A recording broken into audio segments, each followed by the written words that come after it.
Hello, Miss Eve Jonatas Ganda. Ayan, another year na naman, another birthday.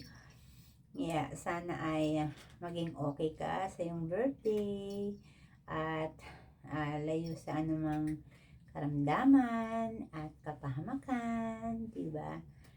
Ayan, happy birthday, Sis Ganda Eve. And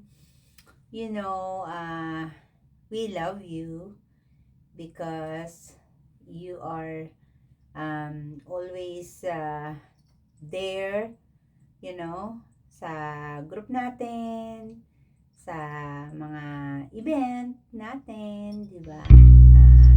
We really appreciate your effort and everything that you do. Thank you so much.